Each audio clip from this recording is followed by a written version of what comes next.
سر میرا سوال یہ ہے کہ کیا حضور وسلم کے روضہ مبارک کا دروازہ کسی وی آئی پی کے لیے، کسی بادشاہ کے لیے کھولا جاتا ہے؟ جی نہیں، یہ بھی ایک ایسا مسئلہ ہے جو لوگوں میں بہت پھیل گیا ہے اور غلط مشہور ہو گیا ہے لوگوں کے اندر۔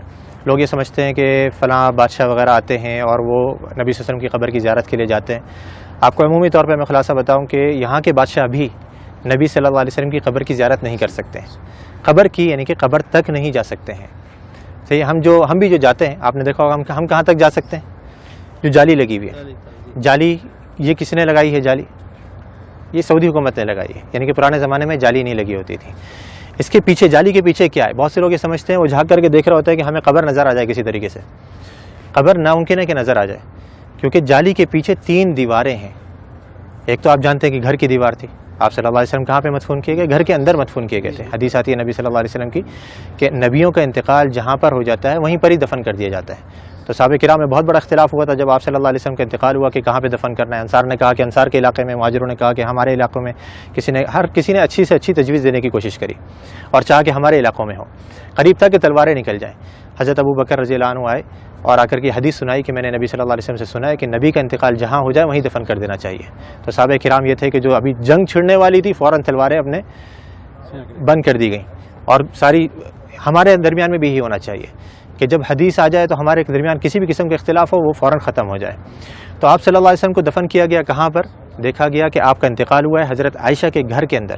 آپ صلی اللہ علیہ وسلم حضرت عائشہ کی گود میں سر رکھے ہوئے تھے، آپ بیماری کی حالت میں تھے، بہت زیادہ بخار کی تپش میں تھے، تو آپ صلی اللہ علیہ وسلم کو وہیں پر ہی مدفون کر دیا گیا جس جگہ پہ آپ کا انتقال ہوا۔ تو وہ جگہ کون سی تھی؟ گھر۔ اب گھر کی ظاہری بات ہے 4 دیواری تھی، 4 دیواری کے باہر کچھ عرصے کے بعد پرانے زمانے میں ہی ایک اور دیوار بنائی گئی جس کے 6 کونے تھے، 6 کونے، یعنی کہ عام طور پہ 4 کونے ہوتے ہیں نا گھر کے دیوار کے، اس کے 6 کونے بنائے گئے تھے۔ یہ 6 کونے کیوں بنائے گئے تھے؟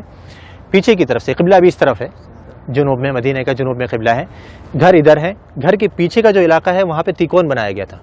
جو دیواریں ہیں وہ تیکون کر کے بنائی گئی تھی۔ کیوں تیکون بنائی گئی تھی؟ تاکہ کوئی شخص جب نماز پڑھے تو اس کی سیدھ نبی صلی اللہ علیہ وسلم کی قبر کی طرف نہیں ہو، ادھر کوئی نماز نہ پڑھ سکے، تاکہ آپ صلی اللہ علیہ وسلم کی قبر سامنے نہیں آئے نماز کے درمیان میں۔ کیونکہ نبی صلی اللہ علیہ وسلم کی حدیث یہاں پہ لکھی ہوئی، آپ نے بورڈ پہ پڑھی ہوگی کہ آپ صلی اللہ علیہ وسلم نے قبرستان میں یا قبر کی طرف رک کر کے نماز پڑھنے سے منع کیا ہے۔ تو وہاں پہ یہ دوسری دیوار بنائی گئی۔ اب 2 دیواریں بنی ہوئی ہیں، تیسری دیوار ان دونوں دیواروں کے درمیان میں بنائی گئی، اس کے باہر نہیں۔ 2 دیواریں بنی ہوئی ہیں، ان کے درمیان میں یہ تیسری دیوار بنائی گئی۔ تو اس دیوار کے اوپر یہ گنبد کھڑا ہوا ہے، اس دیوار یا اس کے ساتھ میں کچھ چھوٹے موٹے ستون سے ہیں، ان کے اوپر یہ گنبد کھڑا ہوا ہے۔ یعنی جیسے میں نے ابھی تھوڑی دیر پہلے ذکر کرا تھا کہ جو اندر گھر کی دیوار ہے وہ تو کچی ہے، اس کے اوپر گنبد نہیں بنایا جا سکتا ہے، تو گھر کے باہر کی دیوار پر یہ گنبد کھڑا کیا گیا۔ تو اب یہ 3 دیواریں ہیں، یہ 3 دیواروں کے اندر جو پہلی دیوار تھی، سب سے گھر کی جو دیوار تھی، اس کے اندر پہلے زمانے میں ایک کھڑکی تھی، ایک دروازہ تھا اور اوپر ایک روشن دان تھا۔ روشن دان وہاں سے ہوا ہے۔ کھڑکی اور دروازہ جو پرانے زمانے میں بند کر دیا گیا تھا، رہ گیا تھا روشن دان۔ وہ بھی کچھ عرصے کے بعد اس ڈر سے کہیں کوئی پرندہ اندر گر کر کے مر نہ جائے اور اس کی بسان بدبو وغیرہ اندر پھیلے، وہ بھی بند کر دیا گیا بالکل۔ تو اب کوئی اندر جانے کی جگہ باقی رہی؟ نہ دروازہ ہے، نہ روشن دان ہے، نہ کھڑکی ہے، تو بادشاہ بھی نہیں جا سکتے۔ ہاں اگر کوئی جن کو اللہ نے صلاحیت دی ہو کہ وہ دیوار پار کر کے اندر چلے جائے تو ممکن ہے، لیکن انسان نہیں جا سکتے۔ تو اب وہ جو لوگوں کو غلط فہمی ہوتی ہے وہ یوں ہوتی ہے، لوگ یہ سمجھتے ہیں کہ دیکھو ہمارے سامنے دروازہ کھولا گیا اور وہ بادشاہ صاحب یا فلاں وزیر اعظم جو اندر جا رہے ہیں، وہ جالی کا دروازہ کھولا گیا، وہ دیواروں کا دروازہ نہیں، وہ دیواروں کا دروازہ تو پیک ہے بالکل، اس کو یہاں کے بادشاہ بھی اندر نہیں جا سکتے۔ تو وہ جالی جو ابھی سعودی حکومت نے لگائی ہے وہ اس لیے لگائی ہے کہ پہلے زمانے میں لوگوں نے گھر کی دیوار سے برکت لینی شروع کر دی تھی، اس کو چوما چاٹی یا اسے مسا کرنا، اس کو چھونا، تو یہ غلط کام ہے۔ جیسے میں نے ابھی ذکر کرا کہ نبی صلی اللہ علیہ وسلم نے آثار کے تتبع سے منع کیا ہے، نبی صلی اللہ علیہ وسلم کے بتائی ہوئی شریعت کے مطابق ہم نے عمل کرنا ہے۔ آپ نے کیسے سلام کرنا ہے نبی صلی اللہ علیہ وسلم کے اوپر، آپ وہ سلام کریں گے آپ کو اجر ملے گا، ثواب ملے گا۔ آپ نے جو سلامتی کی دعا کرنی ہے حضرت ابوبکر صدیق کے لیے، عمر فاروق کے لیے، اس پر اجر ملے گا، سنت کے کاموں پر آپ کو اجر ملے گا۔ لیکن دیواروں کی چوما چاٹی کرنا، یا جیسے بہت سے لوگوں کو دیکھا جاتا ہے مسجد نبوی کے در و دیوار کو ابھی بھی وہ اپنے رومال اتار کر کے اس پہ پھیر رہے ہوتے ہیں کہ اس کے اندر برکت منتقل ہو جائے، یا کوئی احرام کا کپڑا لایا ہوا ہوتا ہے یا کوئی ٹوپی اتار کر کے اس پہ پھیر رہا ہوتا ہے، یہ سب غلط کام ہے۔ تو یہ پرانے زمانے میں جب شروع ہوئے تو اس زمانے کے جو علماء کرام تھے، لوگ کہتے ہیں نا یہ وہابی، تم تو اس زمانے کی پیداوار ہو، ہمیں بیچارے ہم وہابی کہتے ہیں، ہم تو اپنے آپ کو وہابی نہیں کہتے۔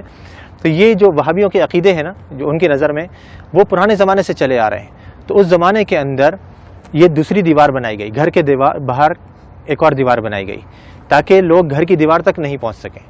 اب وہ کچھ عرصے تک نئی دیوار تھی، لوگوں کو معلوم رہا کہ بھائی یہ تو نئی دیوار ہے، کچھ نہیں کرنا یہاں پہ، لیکن آہستہ آہستہ پھر نئی نسلیں آتی رہیں، وہ سمجھے کہ یہ بھی گھر کی دیوار ہے، پھر علماء نے ایک اور دیوار بنوا دی۔ پھر آخر میں سعودی حکومت نے کہا کہ ہو سکتا ہے لوگوں کے ذہنوں میں یہ چیز رہے کہ دیواریں ہم بناتے رہیں گے تو سمجھیں گے گھر کی دیوار ہے، تو ہم جالی لگوا دیتے ہیں۔ انہوں نے جالی لگوائی، لیکن لوگوں نے پھر بھی نہیں چھوڑا، وہ جالی کو بھی چوما چاٹی کے لیے پھر آخرکار مجبوراً سعودی حکومت کو وہاں پہ پولیس والوں کو کھڑا کرنا پڑا یا حیا والوں کو کھڑا کرنا پڑا تاکہ وہ لوگوں کو سمجھائیں اور آرام سے بتائیں کہ بھئی یہ چیز غلط ہے، مسح جو ہے وہ آپ نے حجر اسود کا کرنا ہے، اس کو چومنا ہے، اس کو آپ نے مسح کر سکتے ہیں، یا اس سے پہلے والا جو رکن یمانی ہے اس کو آپ چھو سکتے ہیں، ہاتھ لگا سکتے ہیں۔ یہ گھر کی دیواروں کو یا نبی صلی اللہ علیہ وسلم کے روضے کو ہم نے ہاتھ نہیں لگانا ہے، بلکہ یہاں پر آ کر کے ہم نے آپ کے لیے ادب سے سلام پیش کرنا ہے، سلامتی کی دعا کرنی ہے، تو وہاں پہ کوئی نہیں جا سکتا۔ یہ حصہ عائشہ رضی اللہ تعالیٰ عنہ کا گھر ہے جو نبی صلی اللہ علیہ وسلم کے دور میں تھا، اور رائٹ سائڈ میں مسجد کا ایریا ہے۔ آپ تمام جانتے ہیں کہ نبی صلی اللہ علیہ وسلم عائشہ رضی اللہ تعالیٰ عنہ کے گھر میں ہی انتقال کر گئے، اور عائشہ رضی اللہ تعالیٰ عنہ کے گھر میں 3 قبریں ہیں، ایک محمد صلی اللہ علیہ وسلم، اور اس سے تھوڑا سا نیچے ابو بکر صدیق رضی اللہ تعالیٰ عنہ، اور دوسرے عمر رضی اللہ تعالیٰ عنہ۔ یہ 3 قبریں ہیں۔ پھر کچھ سال بعد یعنی 80 ہجری میں جو عائشہ رضی اللہ تعالیٰ عنہ کا چھت تھا وہ گر گیا، تو عمر بن عبدالعزیز نے وہاں کے اس جگہ پر انہوں نے کیا کیا، ایک 4 کونی ایک دیواریں بنائی جس کا کوئی دروازہ نہیں تھا، اور نیا چھت بنایا۔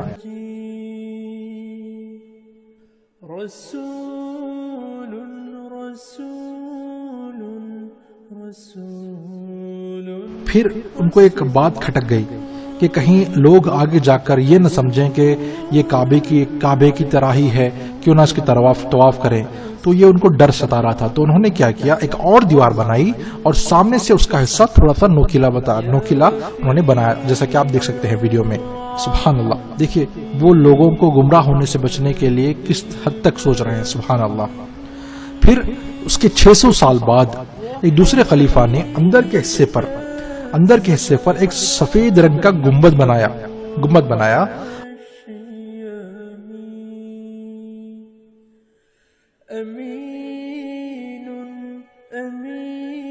اور اطراف میں ایک اور دیوار بنائی جس کے اطراف میں ہرے رنگ کا کپڑا لگایا گیا ہے جس پر لا الہ الا اللہ محمد رسول اللہ لکھا ہوا ہے۔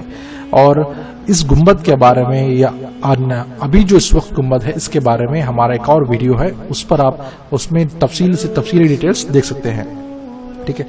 پھر اس کے بعد ایک اور دیوار بنائی گئی، گنبد بنایا گیا، گنبد کے بعد ایک اور سپورٹنگ دیوار بنائی گئی، اس کے بعد جالی لگائی گئی، جو جالی آج ہم دیکھتے ہیں۔ جب کبھی ہم مدینے جاتے ہیں تو وہاں پر ہم جالی کے باہر سے نبی صلی اللہ علیہ وسلم اور 2 صحابہ کو سلام کرتے ہیں، تو وہ ہم جالی کے باہر سے کرتے ہیں۔ یہ جالی بھی اسی وقت بنائی گئی تھی جب گنبد وائٹ سفید گنبد اور سراؤنڈنگ ہرا پردہ اور یہ جالی بنائی گئی تھی۔ اکثر لوگ یہ سوچتے ہیں کہ یہ جو ہرا کپڑا ہے اس کے اندر ہی جو یہ خبر ہے، اور وہ اگر ہرا کپڑا نکالا جائے تو ہم خبر دیکھ سکتے ہیں، ایسا نہیں ہے۔ آپ تمام جانتے ہیں کہ کتنے دیواریں اس کے اندر بنائی گئی ہیں تاکہ کوئی فتنہ نہ ہو اور کوئی جو ہے گمراہی نہ ہو۔ اللہ جزائے خیر دے ڈاکٹر عبدالعزیز کرکی جنہوں نے یہ شکل بنائی تاکہ ہم یہ اندر کا حصہ کس طریقے سے بنایا گیا ہے دیکھ کر سمجھ سکیں۔ اس طریقے سے کئی اور ماڈلز مدینے میں رکھے گئے ہیں، وہاں پر آپ جب جائیں گے تو مدینے کا ایک میوزیم ہے اور بہت ساری چیزیں ہیں، آپ ضرور یہ ساری چیزیں وہاں پر دیکھ سکتے ہیں انشاءاللہ۔ تو اگر آپ کو یہ ویڈیو پسند آیا اور یہ معلومات اگر اچھی لگی تو آپ یہ ویڈیو اور یہ معلومات دوسروں تک بھی پہنچائیے۔ بارک اللہ فیک۔ تتغاشى سيد